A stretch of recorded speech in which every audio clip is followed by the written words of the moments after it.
누가복음서 15장 11절에서 24절까지의 말씀입니다.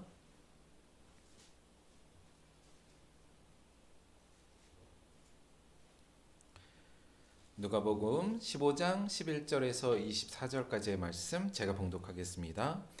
또 이르시되 어떤 사람에게 두 아들이 있는데 그 둘째가 아버지에게 말하되 아버지여 재산 중에서 내게 돌아올 분깃을 내게 주소서 하는지라. 아버지가 그 살림을 각각 나누어 주었더니 그 후 며칠이 안 되어 둘째 아들이 재물을 다 모아 가지고 먼 나라에 가 거기서 허랑방탕하여 그 재산을 낭비하더니 다 없앤 후 그 나라에 크게 흉년이 들어 그가 비로소 궁핍한지라.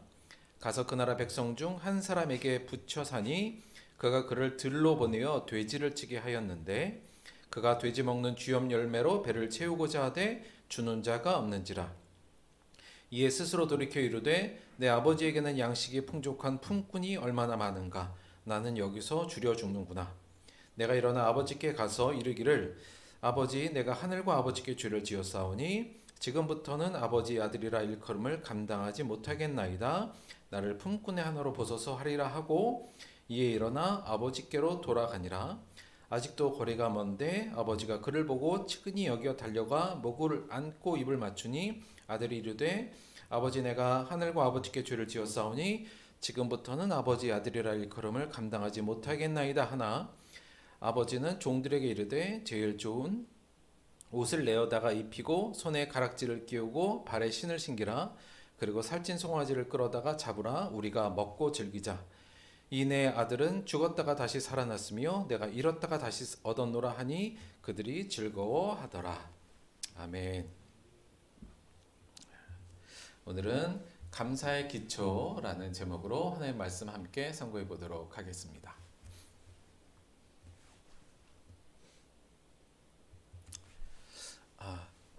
이 질문부터 한번 생각해 볼게요. 여러분, 들벗교회에 출석하는 이유가 무엇입니까?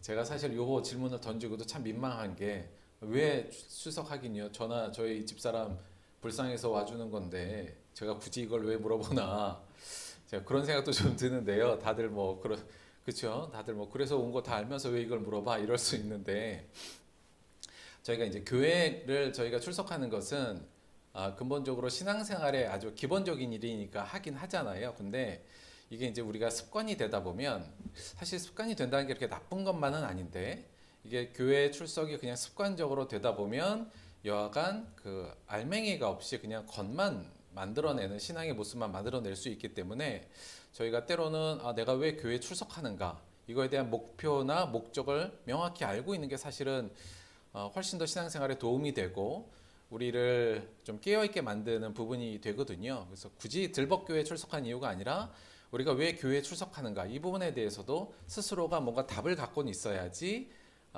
매번 나오는 예배이고 교회이지만 그것이 우리에게 큰 도움이 되고 성장의 밑거름이 될 수 있다 이렇게 생각하거든요. 왜 교회에 나오세요? 이렇게 무슨 목적으로 오세요? 이러면 뭐라고 대답하면 좋을까요? 딱히 생각나시는 건 없으실 수도 있는데 이 질문을 제 입장으로 바꿔보면 이렇게 돼요. 들벗교회의 목회적 목표는 무엇입니까? 이걸 제 입장에서는 그렇습니다. 그렇죠? 그러니까 너는 무슨 목적으로 어떤 이유로 목회를 하고 있니? 이 부분이죠. 그러니까 저한테는 이게 이 질문이 여러분에게는 왜 교회에 출석한 이유와 사실 같은 이유인데요. 그동안 저희가 한 그래도 1년 반 정도 넘었는데 제 생각에는 꾸준히 이 얘기를 드렸던 것 같아요. 그리고 사실은 이 얘기를 계속 드리고 있는 중이고요. 제가 기본적으로 제 목표는 이렇게 지금 설정하고 나아가고 고민하고 있다는 것 말씀을 드리면 첫 번째는 우리가 하나님을 잘 믿는 개인과 공동체를 만드는 거고요. 잘 믿는. 두 번째는 우리 성도들과 함께 저희가 하나님을 잘 믿으면서 그 과정 중에서 저와 우리 성도들이 행복을 누릴 수 있도록 만드는 게 제 목회의 목표라는 말씀을 계속 좀 드렸어요. 그러니까 제가 지금 늘 목회적으로 고민하는 건 이 부분이죠. 어떻게 우리 성도들과 제가 하나님을 잘 믿을 것이냐. 이게 첫 번째고요. 두 번째는 그러면서도 어떻게 행복할 것인가. 요 부분인데 사실은 이 잘 믿는다와 행복할 수 있느냐 요 두 가지가 양립할 수 있는가에 대해서도 개인적으로 고민을 많이 했는데 결론적으로 가능하다. 이게 제 기본적인 결론이고 그래서 그것을 좀 찾아나가는 과정 또 함께 만들어 나가는 과정으로 목회를 좀 생각하고 있다. 요 말씀을 먼저 좀 드립니다. 그런데 그 제 요 두 부분을 요렇다는 말씀, 제 목회적 목표가 요렇다는 것은 또 다른 의미를 좀 갖고 있는데요. 의미라기보다는 그 안에 이제 함의가 어떤 거에 있냐면 첫째는 양적 부흥과 큰 예배당의 건설이 목회의 목표는 아니라는 것을 계속적으로 좀 강조를 드려요. 근데 사실은 이 목회적 목표를 들어보시고 나서는 그게 뭐 대단한 거야? 뭐 당연한 거 아니야? 교회가 예수 잘 믿게 하는 게 목표지, 목회적 목표지, 뭐 특별할 것도 없네. 당연하잖아요. 근데 제가 굳이 이걸 계속적으로 강조하고 말씀을 드리는 건 정말 너무나도 당연한 목표인데 교회가 목표가 예수를 잘 믿게 하는 게 목표인 게 맞는데 제 개인적으로 경험하고 관찰함에 있어서 한 교회가 이 목표에 집중해서 꾸준하게 가는 것이 생각보다는 힘들다 또는 그런 교회들이 그렇게 많지는 않지 않나 이런 생각을 좀 갖습니다.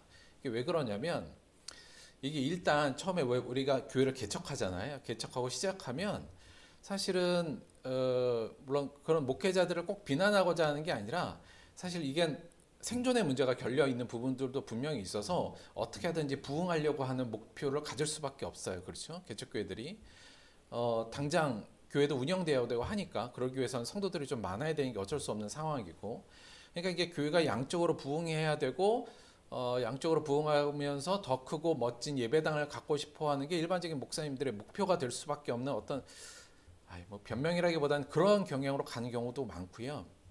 그러니까 이거에 신경 쓰다 보면 어떻게 우리 성도들을 하나님을 잘 믿게 하는가 이거에 집중하기가 어려워지는 부분이 많이 있습니다.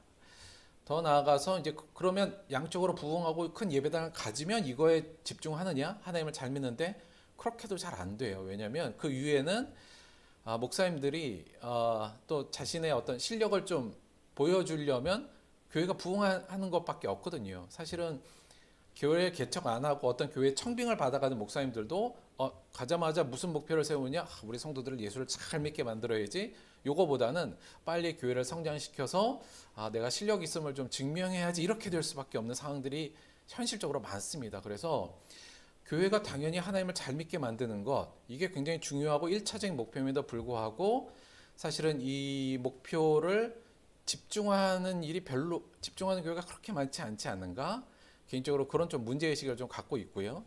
그런 의미에서 이 원론적이면서도 기초적인 이 목표에 우리는 좀 집중하자는 게 제가 좀 강조하고 싶은 부분이에요. 그래서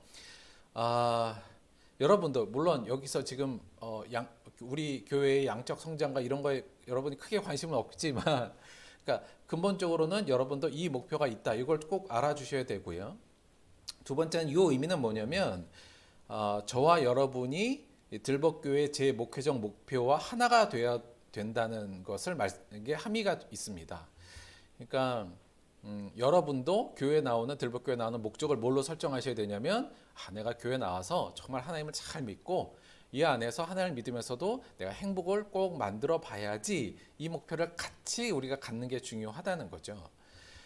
제가 그 남해에서 그 모천교회 하면서 아이들과 어르신하고 있을 때 되게 좋았어요. 개인적으로 굉장히 좋고 감사했는데 조금 아쉬움이란 게 뭐였냐면 일단 저의 그 당시의 목회적 목표도 뭐였겠어요? 우리 어르신들과 아이들에게 복음을 잘 전해야겠다. 이게 제 목표잖아요. 근데 사실 거기 오시는 어르신들의 교회 오는 목적은 근본적으로 뭐였냐면 저 젊은 목사가 시골에 와서 목회하는데 나라도 앉아 있어 줘야지. 이거였거든요. 그러니까 되게 감사한 일이긴 한데 그분들의 목표가 저의 목표와 맞진 않았어요. 그러니까 아이들이 많이 우리 아이들하고도 있었지만 아이들이 교회에 근본적으로 오는 목적은 뭐였을까요? 교회 오면 재밌었어요.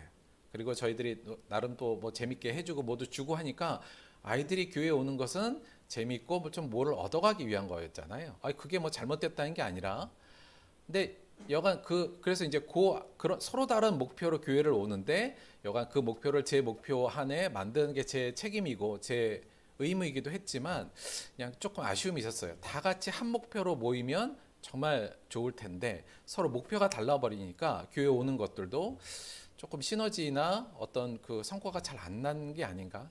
그래서 물론 아이들이 그런 것도 당연하고 어르신들이 그런 것도 당연했지만 좀 안타까움이 좀 있었는데 우리 들벅교회 하면서도 약간 그런 부분들, 그러니까 여러분의 교회 나오는 목적과 제 목적이 좀 하나가 돼야 그럴 때 얼마나 좋은 어떤 열매들이 맺힐 수 있을 테니까요. 그래서 여러분들도 물론 여러 가지 인간관계 때문에 여러 가지 목적으로 교회 나옵니다만 첫 번째, 두 번째 최소한의 들벅교회 출석하는 목적은 이걸로 잡아야 되겠다. 여러분들도 저도 그래야 서로가 고민하는 것도 같아지고 서로 느끼는 것도 같아지고 서로 발전할 수 있기 때문에 그래요. 그래서 여러분이 최소한 들벅교회 나올 때는 내가 어떻게 하면 예수를 잘 믿을 것인가, 하나님을 잘 믿을 것인가 이 관심하고 또 하나 그 중에서 내가 어떻게 행복하게 살 수 있는가 이 부분을 같이 고민했으면 좋겠다는 말씀을 다시 한번 부탁드리기도 하고 좀 당부를 드립니다. 그러면 우리 들벅교회 목표가 요건데 제 개인적으로도 이것 때문에 이제 계속 고민을 하잖아요. 어떻게 하는 게 하나님을 잘 믿는 거고 어떻게 우리 성도들이 행복하게 만들 것인가 이거에 대한 고민이 계속 많은데 요 두 가지의 목표를 이룰 수 있는 가장 핵심적인 것 그리고 이 두 가지를 동시에 추구할 수 있는 가장 중요한 주제가 바로 감사입니다. 그러니까 우리가 감사가 제대로 돼야 하나님도 잘 믿을 수 있고요. 이 감사가 제대로 돼야 우리가 행복감도 느낄 수 있죠. 그래서 이 감사는 우리 들벅교회의 목회적 목표에 있어서도 굉장한 중요한 주제가 될 수밖에 없죠. 그래서 이 부분에 대해서 저희가 조금 더 계속적으로 좀 논의를 하고 같이 고민하는 시간들을 많이 가졌으면 좋겠다는 생각을 갖고 여러분들도 같은 관심을 좀 가지셨으면 좋겠다는 말씀을 좀 드립니다. 그래서 저희가 이제 감사에 대해서 지금 공부하고 있는 중인데요. 지난주 거 잠깐 복습을 좀 드리자면 감사의 중요성 때문에 말씀을 한번 드렸고요. 저희가 지난주에 우리가 감사할 때 하나님께 감사할 때 어떤 내용으로 감사할 것인가에 대한 말씀을 드렸잖아요. 그래서 잠깐 정리를 하자면 보통 우리가 하나님께 감사할 때 나만의 은혜, 나의 소원에 응답하시는 거에 대해서 감사하는 경향이 많지만 그것은 잠깐 내려놓고 우리의 감사의 내용을 무엇으로 채우느냐? 일반 은혜. 모두에게 주신 은혜지만 내가 지금 살아가고 내가 지금 숨쉬고 이런 모든 것들, 이 세상 모든 것들이 다 하나님의 은혜임을 기억하면서 감사하는 거. 그래서 일반 은혜에 대해서 저희가 감사하자. 그 다음에 특별한 은혜. 여기서 특별이라고 규정 지은 것은 특별히 우리들을 성도로 불러주시고 우리를 구원하여 주시고 사명을 주시고 진리를 계시해 주시고 성령을 보내주시고 또 교회 일원으로 만들어 주신 이 특별한 은혜에 대해서도 늘 감사하자. 아울러서 우리가 따로 삶에서 고난과 역경이 있지만 그걸 통해서 우리를 성장시키시고 우리를 변화시키시는 하나님의 섭리를 기억하며 이것을 특수한 은혜로 생각하면서 고난과 연약함도 감사하자. 저희가 이제 이러한 감사의 은혜를 많이 채우자는 말씀을 지난주에 드렸잖아요. 자, 그런데 아마 대부분 아마 이 말씀을 듣고는 그래 이거 되게 감사한 내용이야 이렇게는 다들 생각하셨을 것 같아요. 그렇죠? 아닌가? 그러니까 요거 감사한 내용이네 이거 생각은 드셨잖아요. 근데 저도 그렇습니다만 이게 진지하게 고민을 하면 이게 이런 거예요. 뭐냐면 내 머릿속으로는 그럼 일반 은혜 이러한 특별 은혜 특수 은혜 다 감사하지. 그게 내 머릿속으로는 있는데 이 감사가 내 마음 깊은 곳에 박혀서 내 마음을 움직이고 내 마음을 변화시키고 내 입술을 열어 진정으로 하나님 감사로 고백하게 하고 그것이 내 삶을 변화시키는 데까지 영향을 미치도록 감사는 잘 안 된다는 게 문제인 거예요. 그렇지 않았나요, 여러분? 그러니까 이게 머릿속으로는 그래 이건 감사해야지 하고 머릿속으로는 쑥 지나가지 이 내용이 정말 내 마음속에 깊숙한 곳에 감사의 내용으로 확 박혀서 나를 변화시키고 내 주변을 변화시키는 신학적 동력으로 이게 발현되는 데는 쉽지 않은 일이라는 생각이 든다는 거죠. 그래서 이게 매일 반복되면 교회에 오면 늘 감사해야 된다는 건 매일 듣는데 여간 머리로는 그냥 감사해야지 이러고 넘어가다 보면 별로 발전이 없는 게 아닌가 개인적으로 그런 고민이 있고요. 아마 비슷한 고민들이 여러분도 있지 않을까라는 생각이 듭니다.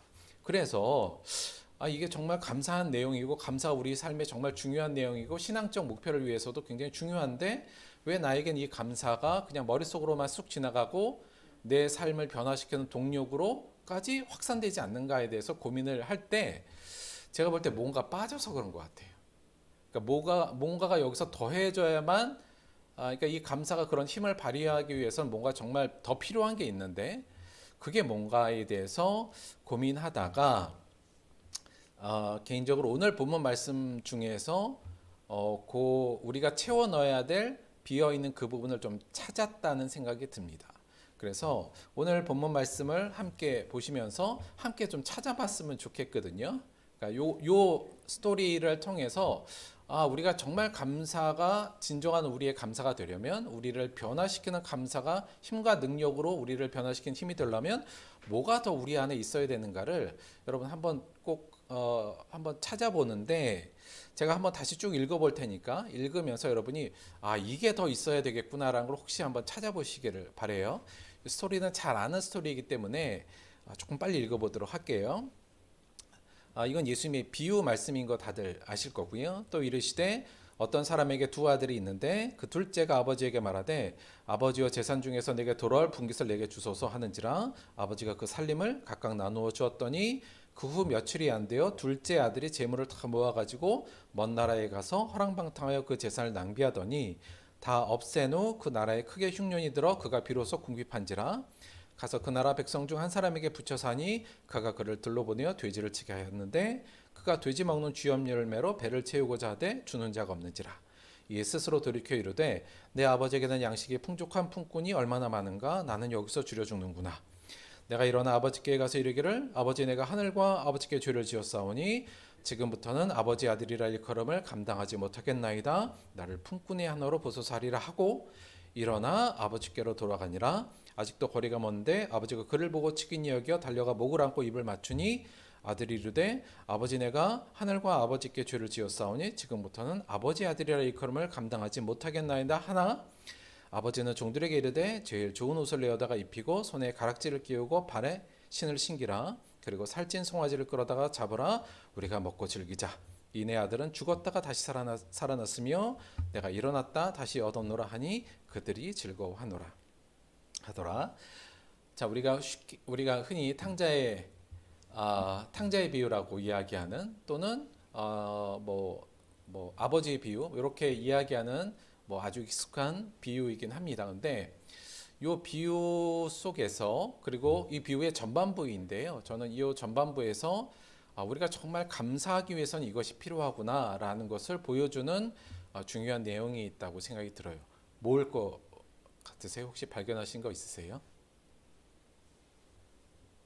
뭐가 더 있어야 우리가 정말로 진정한 감사가 될까? 잠깐 설명을 드릴게요. 오늘 말씀해 보면 이게 두 아들이 있었는데 한 아버지 안에 두 아들이 있었는데 둘째가 아버지에게 이렇게 말합니다. 아버지 재산 중에서 아버지 돌아가시면 나한테 줄 돈 있잖아요. 그거 나한테 먼저 주세요. 지금 이렇게 얘기하고 있어요. 자, 이 둘째 아들은 지금 근데 나름 이 아버지는 나름 경제적으로 꽤 성공하고 능력 있는 아버지로 보이죠. 근데 이 둘째 아들은 지금 마음에 감사가 있을까요? 네, 지금 별로 없는 상태인 걸 알 수 있어요. 그렇죠? 그러니까 왜 그런지를 대충 생각해 보면 나중에 이 첫째 아들의 얘기에서도 우리가 조금 알 수 있는데 여간 아버지가 시키는 일도 많고 그렇죠? 이건 해라 하는 것도 지금 많아서 간섭도 많은데다가 하고 싶은 것도 많은데 아버지가 돈을 별로 안 주니까 내가 하고 싶은 것도 지금 못 하고 있잖아요. 그러니까 지금 나름 이 둘째 아들은 굉장히 삶이 불만과 불평이 지금 많았던 상태인 것 같아요. 근데 거기를 못 참고 결국은 아버지한테 얘기하죠.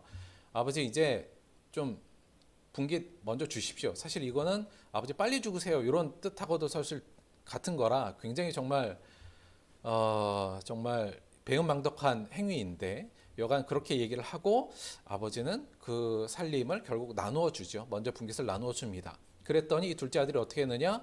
먼 나라로 재산을 갖고 떠나죠. 왜 먼 나라로 갔을까요? 간섭 안 받으려고. 그렇죠? 간섭 안 받고 자기 뜻대로 살려고 먼 나라로 가서 아버지가 주신 재산을 가지고 허랑방탕하게 다 쓰고 맙니다. 그렇죠? 근데 그 다 쓰고 나서는 그 다 썼는데 이제 그 나라에 흉년이 들어서 먹을 게 없죠. 그래서 그 나라 백성의 한 백성의 종으로 들어가서 돼지 치는 일을 하게 되고 그 돼지에게 주는 쥐염 열매를 먹고자 했으나 그것조차 없어서 배를 굽는 사태까지 벌어지죠.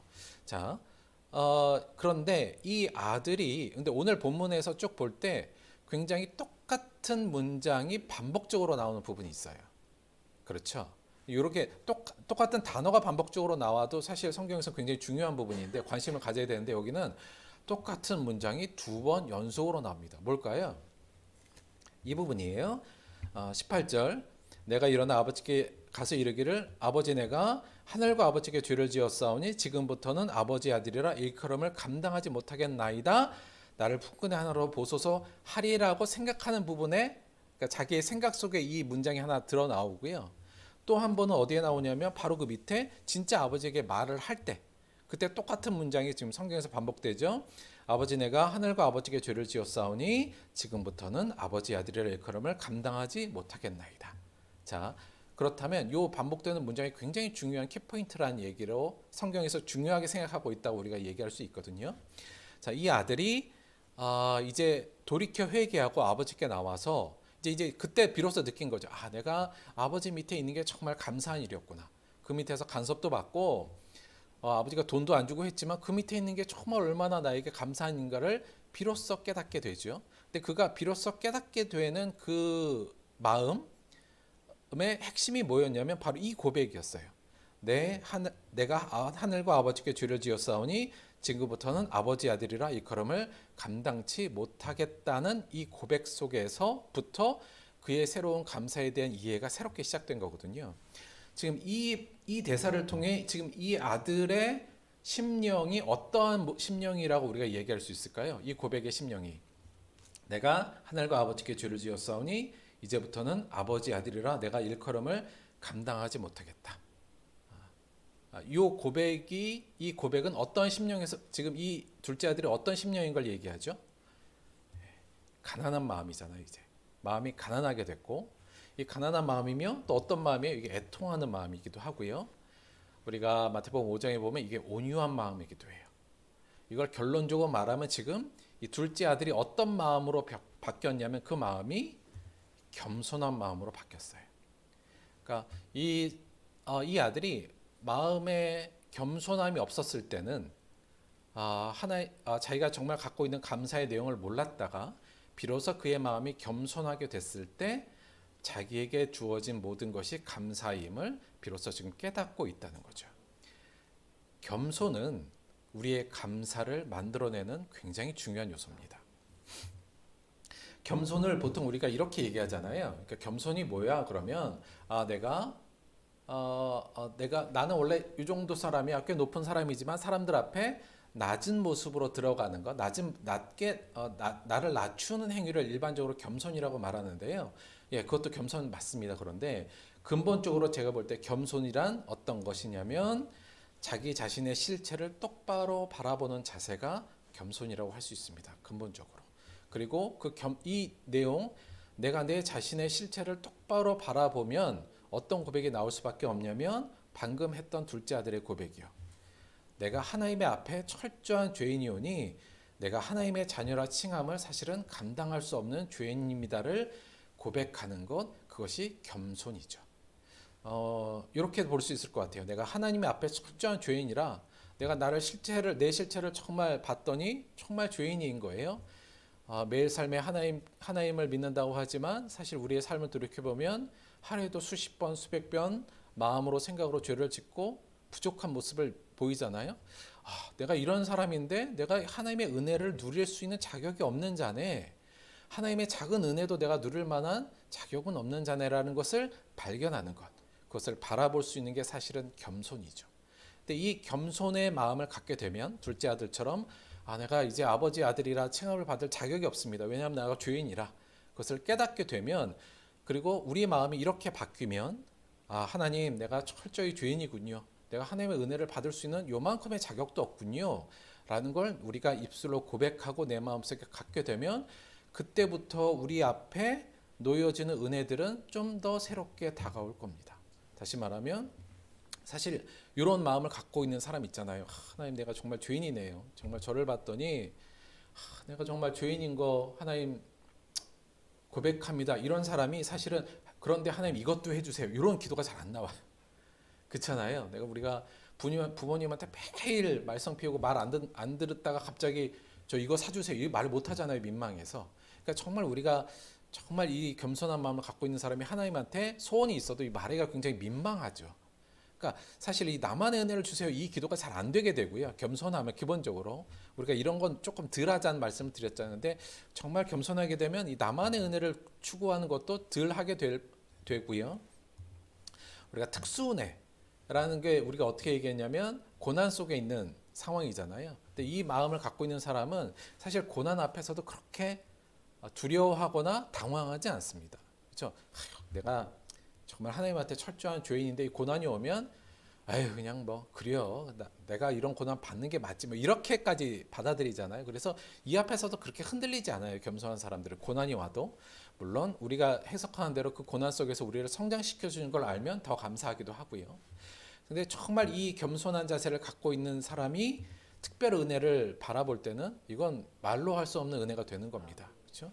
내가 하나님의 은혜를 조금 더 받을 만한 아무런 자격이 없는데 오늘도 계속 죄를 짓고 아무것도 없고 이런 하나님의 아들이 될 자격이 없는데 알고 보니 그 하나님이 나를 위해서 그의 아들을 보내셨고 그의 아들은 나를 위해서 자기의 몸을 찢으셨고 지금도 성령을 통해서 나를 돌보시고 여전히 나를 긍휼하게 바라보시며 여전히 참아주시고 여전히 오늘도 은혜 내려주시고 그런 나를 사명자로 불러주다니 그런 나를 지금도 살게 하시다니 주님 안에 살게 하다니 너무 감사하다 이게 나올 수밖에 없고요. 그다음에 그런 자들 안에서도 일반 은혜가 정말 풍성하게 일반 은혜도 정말 풍성한 감사로 다가오게 됩니다. 우리가 마태복음 5장 45절이요. 이는 하나님이 그 해를 악인과 선인에게 비추시며 비를 의로운 자와 불의한 자에게 내려주심이라. 우리가 예전에도 공부한 말씀이죠. 그런데 정말 우리가 평소에는 이 말씀을 들을 때 나를 어디와 일치시키죠?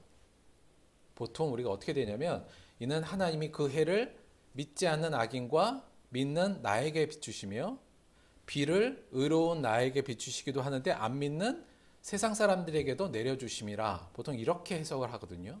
그런데 정말 겸손한 자가 되면 어디에서 나를 발견해요? 이 말씀 안에서 악인과 불의한 자에서 나를 발견해요. 그렇게 되겠죠.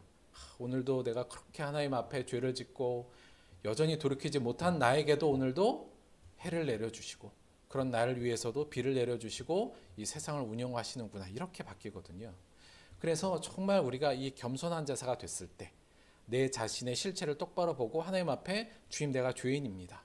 어떠한 은혜 주님의 자녀가 되는 건 떠나서 하나님의 은혜를 누릴 만한 받을 만한 아무 자격이 없는 나입니다라는 것을 발견하는 그 순간부터 우리에게 주어진 은혜들의 감격과 감동은 훨씬 더 커지고 그곳에 진정한 감사의 모습이 튀어나올 수 있죠. 그래서 겸손은 곧 감사의 기초가 됩니다. 그러니까 우리가 정말 하나님 앞에 감사하려면 감사한 생활을 잘 하려면 기본적으로 뭐가 꼭 있어야 되냐? 내 안에 겸손한 마음, 가난한 마음, 애통하는 마음, 내 실체를 올바로 볼 수 있는 이건 용기라고도 볼 수 있을 것 같아요. 우리가 벌써 용기가 없어서 내가 죄 짓는 거 알지만 사실 자꾸 회피하잖아요. 내 자신의 실체를 제대로 바라보고 내가 정말 죄인인 것 주님 앞에 고백하는 그 순간 그 자세가 있을 때 비로소 감사는 우리 안에 뿌리를 내리고 우리를 성장시키는 중요한 도구로 또 진정으로 우리를 행복하게 만드는 감사로 변화될 수 있을 거라는 겁니다. 그래서 앞으로 우리가 감사하자. 이 감사가 하나님을 잘 믿고 우리를 행복하는데 굉장히 중요한데 그 이전에 겸손한 이 자세, 내가 죄인이라는 이 자세를 늘 마음에 품는 것이 더 중요하다. 이 말씀을 먼저 드립니다. 근데 그러면 우리가 어떻게 이 모습을 계속 유지할 수 있는가? 내가 어떻게 죄인이며 이 겸손한 마음의 자세를 계속 유지할 수 있는가? 이제 이 문제로 넘어가야 되잖아요. 이것도 쉽지 않은 문제니까. 그 문제를 또 잠깐 바울의 모습을 통해서 그 부분까지 한번 잠깐 오늘은 더 살펴보려고 해요. 사실 바울이 이 범사에 감사라 이것이 그리스도 예수 안에서 너를 향하신 하나님 뜻이니라 이 얘기를 한 게 바울이잖아요. 그 말은 뭐냐면 바울은 늘 범사에 감사가 넘쳤고 그렇다면 오늘의 말씀에 의하면 오늘 우리의 논리에 의하면 바울은 늘 마음속에 겸손함이 있었다는 거라고 우리가 추정해 볼 수 있죠. 그 안에 자신이 정말 그 위대한 사도였고 수많은 하나님의 기적을 일으켰지만 그 안에 자신의 죄에 대한 무거운 마음들, 자신이 죄인이라는 사실에 대한 늘 고백이 있었다는 것을 저희가 추정해 볼 수 있는데, 저희가 성경을 통해서 이미 그런 것들을 많이 발견했죠. 바울 스스로가 자기를 고백하기를 나는 죄인 중에 괴수다 이렇게 고백한 적도 있고요. 우리가 잘 아는 바울의 내면의 고백, 로마서 7장에 나오는 부분이요. 내 속 곧 내 육체에 선한 것이 거하지 아니한 줄 아노니 원함은 내게 있으나 선을 행하는 것은 없노라. 내가 원하는 바 선은 행하지 아니하고 도리어 원치 아니한 바 악을 행하는도다. 내 속사람으로는 하나님의 법을 즐거워하되 내 지체 속에서 한 다른 법이 내 마음의 법과 싸워 내 지체 속에 있는 죄의 법으로 나를 사로잡은 것을 본도다. 오라 나는 공고한 사람이로다. 이 사망의 몸에서 누가 나를 건져내랴. 우리 주 예수 그리스도로 말미암아 하나님께 감사하리로다. 그런즉 내 자신이 마음으로는 하나님의 법을 육신으로는 죄의 법을 섬기노라. 조금 어려운 주석적인 작업이 원래 필요한 부분이긴 한데 오늘은 그냥 간단히 보자면 그냥 이 사도 바울에게도 늘 마음속에 자신의 죄에 대해서 고민하는 부분이 늘 있었다는 것을 우리가 알 수 있어요. 그러니 그가 그렇게 위대한 사도임에도 불구하고 자신이 죄 가운데 있음을 늘 이 가슴 아파하는 모습, 겸손한 마음이 있었기 때문에 그에게는 감사가 범사에 일어날 수 있었다. 우리가 이렇게 또 추정해 볼 수 있는 거거든요. 근데 그러면 이 사도 바울은 어떻게 그게 감사가 가능했을까? 그러니까 어떻게 이런 겸손한 마음을 유지할 수 있었을까를 생각할 때 오늘은 두 가지 정도로 이 부분을 좀 생각해 보려고 해요. 첫째는 사도 바울은 하나님의 말씀이 늘 머물렀던 자이기 때문이다. 이 부분입니다.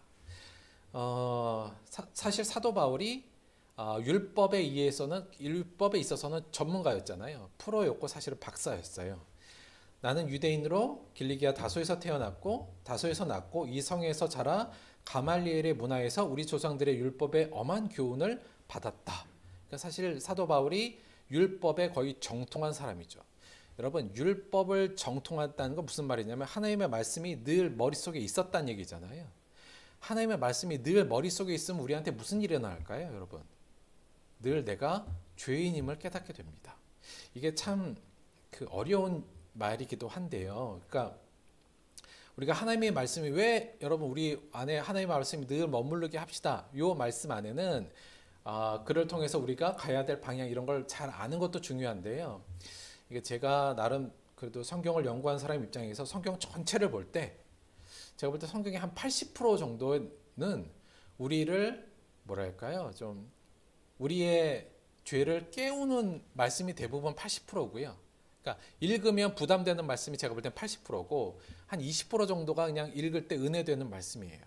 그러니까 사실 우리가 말씀을 계속 읽으면 무슨 일이 벌어지느냐? 마음은 한쪽으로는 계속 무거워져야 되는 게 정상이에요. 그 무거움이 물론 저희들을 불편하게 만들지만 그 무거움이 나의 현실의 모습을 볼 수 있게 만들고 내 실체를 볼 수 있게 만들고 나를 발가벗겨서 내가 정말 죄인인 것을 깨닫게 만들어주거든요. 사실 그게 하나님의 말씀의 굉장히 중요한 기능이기도 하고 율법의 기능이었기도 했어요. 사도 바울은 늘 이 율법에 정통한 자니까 이 율법과 늘 싸우고 늘 하나님의 말씀 안에 머물러 있기 때문에 우리 하나님의 말씀이 늘 머물러 있으면 참 내가 정말 죄인이구나라는 것을 우리가 느낄 수도 있고 깨달을 수 있거든요. 그래서 우리가 이 겸손한 마음을 늘 가지려면 사실은 말씀을 떠나서는 불가능하다. 늘 말씀으로 나를 비춰볼 때 이게 어려운 거예요. 왜냐하면 비춰보면 더러운 내 모습이 자꾸 보이니까. 그러나 그 부분을 꾸준히 할 때 우리 마음에 겸손함이 자리 잡을 수 있다. 그래서 우리도 계속적으로 이 말씀이 머물러야 하는 일을 꾸준히 해야 된 이유가 그 부분이고, 사실 여러분 우리 그 산상수훈 5, 6, 7장 지금 말씀을 머무르게 하자고 저희가 계속적으로 지금 얘기를 드렸잖아요. 아마 쉽지 않으셨을 거예요. 그러니까 외우는 게 쉽지 않은 것도 있는데 이 말씀을 계속 암송하고 쓰다 보면 마음이 좀 무거워지지 않나요? 그러지 않으셨어요? 이렇게 해야 되는데 난 오늘도 이렇게 못하고 있네. 이게 되잖아요. 마음이 무거워지죠. 그러나 그 마음의 무거워짐을 잊기 위해서 말씀을 놓는 게 아니라 그 속에서 끊임없이 자기를 그냥 바라봐야 돼요. 자기의 더러운 모습을 바라보고 우리 스스로의 더러운 모습을 바라보면서 그 안에서 끊임없이 겸손해질 수 있기 때문에, 그래서 우리가 늘 겸손하려면 어떻게 되느냐? 늘 말씀 앞에 나를 비춰봐야 되죠. 사도 바울은 그게 가능했던 인물이었던 것 같고요. 두 번째, 사도 바울이 늘 겸손할 수 있었던, 자기 자신이 정말 죄인이며 별것 없다는 것을 늘 깨달을 수 있었던 또 하나의 사도 바울의 독특한 점이 하나 있는데요.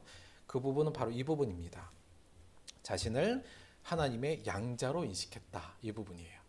이게 사도 바울이, 우리는 흔히 하나님께서 우리를 하나님의 자녀 삼아 주셨다 이렇게 보통 이야기하잖아요. 맞는 얘기인데 사도 바울이 이걸 소개할 때 자주 이런 식으로 얘기를 했어요. 뭐냐면 우리를 하나님께서 양자로 삼아 주셨다 이렇게 얘기를 했어요. 너희는 다시 무서워하는 종의 영을 받지 아니하고 양자의 영을 받았으므로 우리가 아빠 아버지라 부르짖느니라. 로마서 8장 15절이요. 갈라디아서 4장 5절 보면 율법 아래에 있는 자들을 속량하시고 우리로 아들의 명분을 얻게 하려 하심이라. 근데 여기서 아들의 명분이란 말이 여기서 이 원어에서 보면 양자로 받아주셨다 이 의미거든요. 에베소서 1장 15절도 마찬가지예요. 그 기쁘신 뜻대로 우리를 예정하사 예수 그리스도로 말미암아 자기의 양자가 되게 하셨으니가 원뜻이에요. 원어예요. 근데 우리는 양자란 말, 입양했다는 말이 조금 불편하잖아요. 약간. 그래서 그래서 이걸 그냥 자녀로 번역한 것 같은데 저는 양자로 번역한 게 맞다고 봐요. 여기서 양자로 우리를 들이셨다는 건 뭐냐면 법적으로는 우리가 이제 하나님의 자녀가 되었는데 신앙적으로 이 양자란 말 안에 무슨 의미가 있냐면 원래는 우리가 하나님의 자녀가 될 자격이 없다는 거잖아요. 원래는 자녀가 아니었다는 것이 이게 그 안에 이제 내포되어 있어요. 그래서 양자가 되었다라는 말 안에는 어떤 뜻이 있냐면 내가 원래는 하나님의 자녀가 될 자격도 없고 자녀도 아니었지만 하나님의 은혜로 하나님의 자녀로 내가 되었다라는 의미가 내포되어 있어요. 그래서 이게 사실 우리를 깨어있게 만드는 굉장히 중요한 단어이고 상징적인 언어입니다. 우리가 보통 그런 거 있잖아요. 우리가 그 호의가 계속되면 권리인지 안다고 우리가 하나님의 자녀입니다. 하나님 자녀로 해서 고맙습니다. 이게 고백하다 보면 어느 순간 내가 하나님의 자녀된 건 그냥 마땅하고 당연한 걸로 생각하게 되는 경우가 많거든요. 근데 사도 바울은 늘 생각할 때 내가 하나님께서 나를 양자 삼아 주셨지. 나를 입양해 주셨지. 결코 내가 하나님의 자녀가 될 수 없는 죄인임에도 불구하고 나를 이렇게 양자 삼아 주셔서 감사하다. 이 내용 속에서 늘 자신의 예전의 모습, 죄인이었던 모습을 잊지 않았었던 것 같아요. 그래서 저는 이 두 가지가 사도 바울이 늘 겸손함을 유지할 수 있었던 두 가지 요인이지 않았나 그런 생각을 갖고 마찬가지로 우리도 이러한 모습을 통해서 우리의 감사를 이루기 위한 우리의 겸손의 마음을 늘 만들어가야 된다. 이 말씀을 마지막으로 좀 드리려고 합니다. 늘 말씀 앞에서 말씀을 대해서 나를 바라보시고 용기가 필요하지만 늘 말씀 안에서 나의 더럽고 연약한 모습을 바라보려고 노력하시고 아울러서 우리가 사실은 양자예요 여러분. 하나님께서 우리 입양해 준 거예요. 원래 하나님의 자녀가 될 자격은 없었어요. 그 사실을 잊지 않을 때 하나님께서 우리에게 주신 우리의 모든 은혜들이 진정으로 감사로 우리에게 다가올 겁니다. 이렇게 마지막 정리할게요. 여러분 참 감사의 고백은 겸손한 마음에서부터 시작됩니다. 이거 잊지 마시고요. 두 번째, 겸손은 뭐냐? 나는 하나님의 은혜를 받을 자격이 결코 없는 죄인이라는 자기 발견, 자기 고백, 새로운 인식이 겸손이다. 이 겸손의 자세를 잊지 않도록 해주시고 그러기 위해서 이 가난하고 애통한 겸손한 마음을 유지하기 위해서 첫 번째 하나님의 말씀 앞에 늘 자신을 비춰보는 것 우리 열심히 해야 되고요. 두 번째 나는 하나님의 양자라는 사실을 기억하면서 좀 배은망덕한 버릇없는 자녀가 아니라 양자로서의 사실 양자로서의 삶을 살면 늘 하나님께 감사할 수밖에 없어요. 그렇죠? 때로 우리가 내가 하나님 자녀인데 왜 이것도 안 해줘 이렇게 불평할 때가 있잖아요. 양자라는 거 잊지 마시고 원래부터 하나님의 자녀가 아니었다는 거 기억하시고 자녀가 될 수 있는 자격조차 없었다는 거 늘 기억하시면서 겸손한 마음을 늘 유지하시는 저와 여러분이 되기를 부탁드립니다. 마지막 한 말씀만 볼 텐데요. 이 말씀은 제가 아까 말씀드린 그 목회적 목표, 예수를 잘 믿으면서도 행복할 수 있을 거라는 가능성을 그것을 저에게 이제 주신 말씀 중에 하나인데 보시면 수고하고 무거운 짐진자들아 다 내게로 오라 내가 너희를 쉬게 하리라. 예수님이 하셨던 말씀이죠. 나는 마음이 온유하고 겸손하니 나의 멍에를 메고 내게 배우라. 예수 그리스도의 겸손하고 온유한 마음을 우리가 배워라. 그러면 너희 마음이 쉼을 얻을 것이다. 우리가 예수님과 함께 하면서 그의 멍에를 메고 예수님의 마음의 핵심이 뭐예요? 겸손이잖아요. 그 겸손의 마음을 우리가 배우면 따라서 우리 안에 어떤 마음이에요? 방금으로 하자면 참 내가 얼마나 부족한 자인가, 내가 하나님의 은혜를 누릴 만한 자격이 있는가, 내가 하나님의 자녀가 될 자격이 아무것도 없지 않은가, 그런 내가 하나님의 자녀가 되었네, 이 죄인을 주여 용서하옵소서, 이런 이 마음이요. 우리가 이 마음을 갖게 되면 그 안에 뭐가 피어나요? 아까 말한 것 같이 그 속에서 하나님께 주신 모든 것이 감사함으로 우리에게 변화되고요. 그 감사함이 우리에게 쉼을 줄 겁니다. 우리의 겸손, 다시 말하면 내가 정말 죄인이라는 그 고백에 눈물이 떨어진 곳에 감사의 나무가 자라나고요. 그 감사의 열매가 쉼과 행복일 겁니다. 그 은혜의 쉼과 행복을 누리게 되는 저와 여러분이 되기를, 그러기 위해서 늘 겸손한 자세, 내 자신이 누구인지 나의 실체를 바라보며 죄인으로 고백하는 저와 여러분이 되기를 주님의 이름으로 축원드립니다. 우리 말씀 생각하시면서